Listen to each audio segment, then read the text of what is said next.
bed, waiting to strike. The scariest thing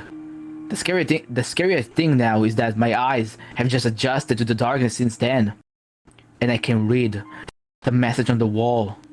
I don't want to look at it because it's terrifying to even think about it, but I feel the need to see it before I'm killed. I peeked at the creature's masterpiece. I know you're awake.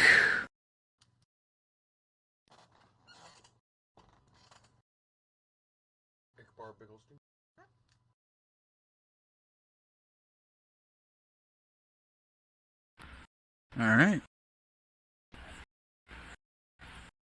Hello, everyone. I am PA Nightmares and submitted for the approval of the Midnight Society, Joe and Pop's Coffee Shop, written and narrated by PA Nightmares. Joe sat on the couch watching the commercial with his father. They had filmed their commercial using the remainder of their excess spending money. Finances had been tight. They needed to, they needed to try and drum up some extra business at the coffee shop. The TV played in the background. Come to Joe and Pop's Coffee Shop, where we do coffee right. All of our own blends are crafted on site. Your taste buds will not be disappointed. We will be starting our pumpkin spice blend tomorrow, and the first 500 customers get a 50% discount. See you then. Right after the commercial was over, the phone rang. It's Pop's vendor. He called with some bad news. Hey, Pops. Due to the pandemic, I can't get you the ingredients you will need for your home blend of pumpkin spice lattes. I'm sorry, man. But if you want, I can get you in touch with a friend. Yeah, a friend of mine. Who can get you what you need. So his vendor gave Pops the number and the name of his contact, and Pops called him immediately following the conversation. Hello? A gruff voice answered after a few rings. Who are you and how'd you get this number? Hi, Tyler. You can call me Pops. Mark told you I'd be calling? He said you can get me the ingredients I would need for my home blend of pumpkin spice. Pops finished, hoping on all hope that he was going to get the answer he wanted. Oh yeah, he did mention that. Yeah, I can get you what you need, for a price, of course. He finished with a chuckle. Of course. How does 500 sound? I mean, I can't afford it much currently, but I can pay you more later down the road. Pops finished. He was worried that he was not going to be able to pay the man enough. You know what, Pops? Normally, I'd charge far more. But I like you. You sound like good people. I'll have your stuff by 6 a.m. tomorrow. Pops finished by thanking the man and hanging up the phone. Pops looked at his son and spoke. Well, Joe, it's time to head to bed. Hopefully we'll have a very busy day tomorrow. Joe got up and headed to his room, with Pops close behind. The next morning, Pops and Joe were at the coffee shop at 5 a.m., ready to get the coffee blended, brewed, and ready to serve before 9 a.m. rolled around, and the doors opened up.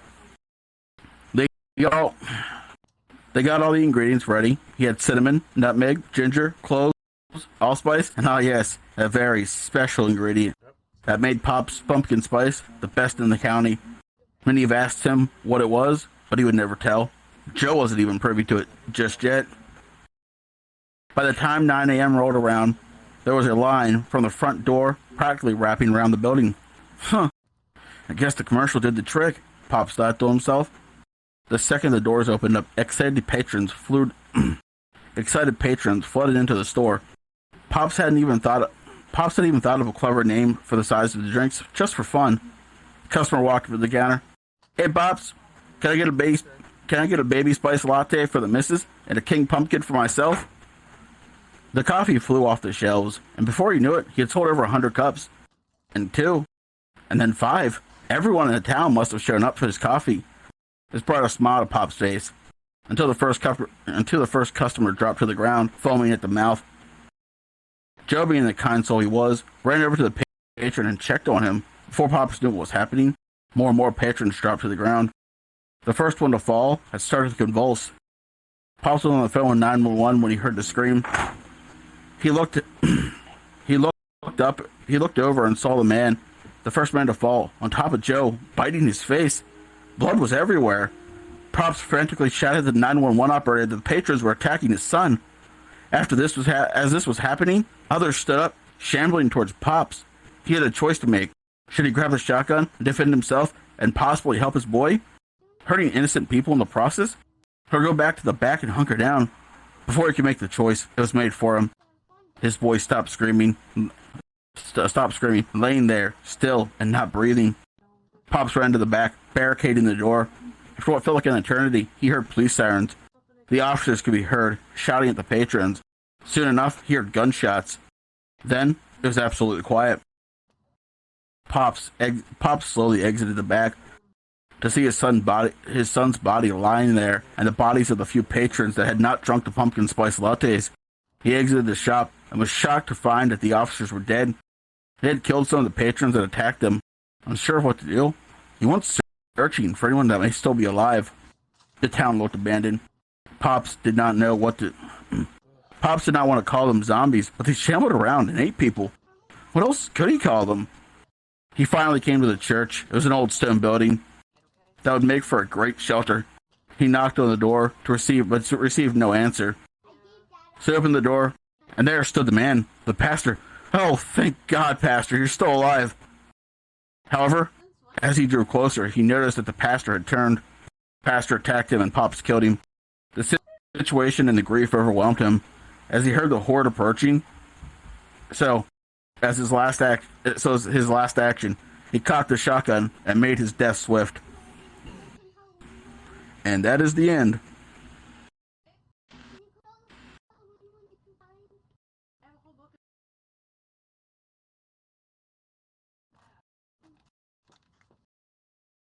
Good evening, children. I am known in this realm as Miss Creepyth. Submitted for the approval of the Midnight Society, I bring you Out with a Bang, written by Myth. I have decided to kill myself. I think it's important someone understands why, so I'm writing this before I blow my head off. The first time I remember it happening, I was 9. Johnny Weller and I were playing in his backyard. The sun was setting over his back fence, warm oranges and reds shining through bone-white slats like a creamsicle against pearly white teeth. Johnny was the cowboy, and I was the dirty redskin stealing his horse. We ran around the swing set, him laughing and me whooping and threatening to scalp him. When he tripped, I ran to where he laid in the dirt, scooping up a handful of air, pointing my finger at his nose and proclaimed, "I got your gun now! Bang!" Johnny's head exploded in a tremendous blossom of crimson blood, slate-gray brain, and chips of skull that sparkled in the setting sun.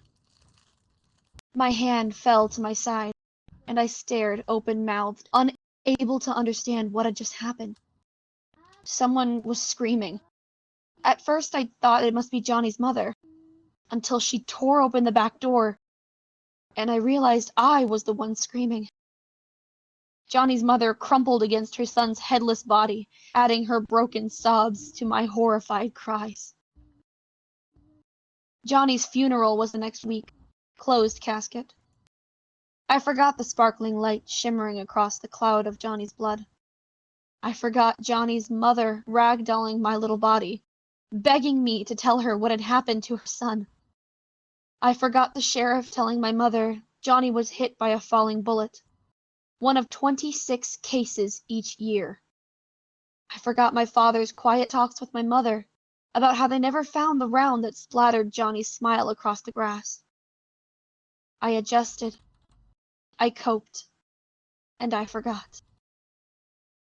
I didn't forget the next time it happened. I never played Cowboys and Indians again.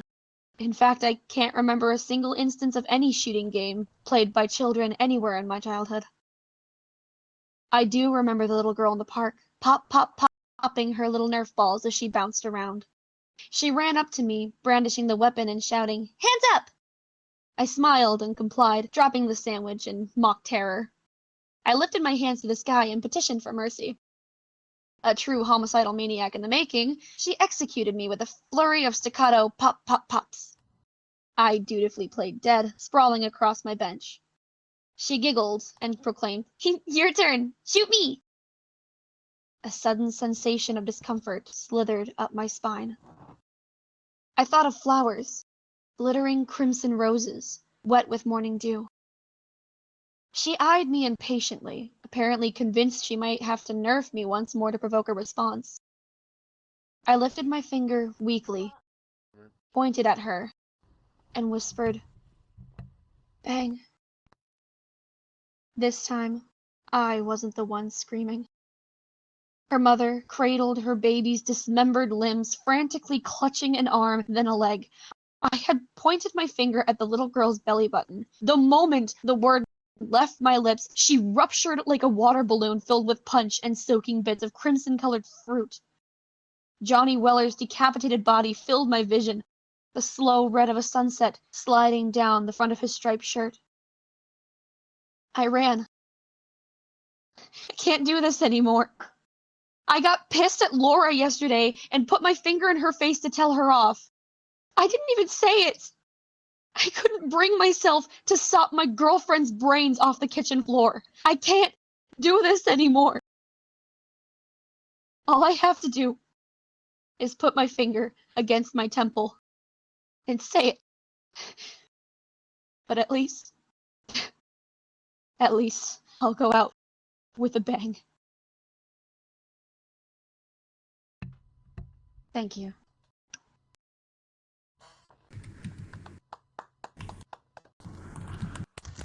And I believe, as usual, that is going to do it for this installment of the Midnight Society VR. However, similar to the last two times that we've done this at HorrorCon VR, we do have a reasonable amount of time for anyone to come up and ask any of us questions about our stories or ourselves.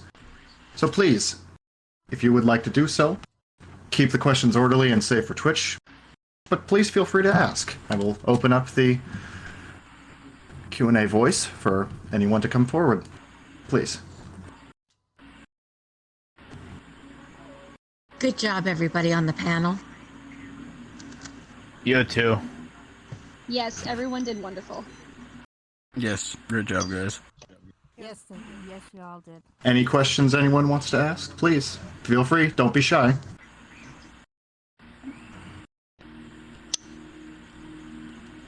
Alright, if no one has questions, that's okay. Glad that everyone was still able to enjoy the stories. That is the main point of these. I want to thank everybody for attending and everybody for participating in Midnight Society VR number 3, especially the Creepy Clown Girl. Yes. Good try. Very glad you could make it. Not try, but good job, Cece. Yes, we could get if we could get another round of applause for CCG here. She really put her best effort into this, and she did great, I think. No, I know she did great. Yeah, exactly. Yeah. Absolutely. I have to hold the VP. The CCG amazes me every time. With that, I think that is going to do it for Midnight Society VR number 3. Now for the outro, of course.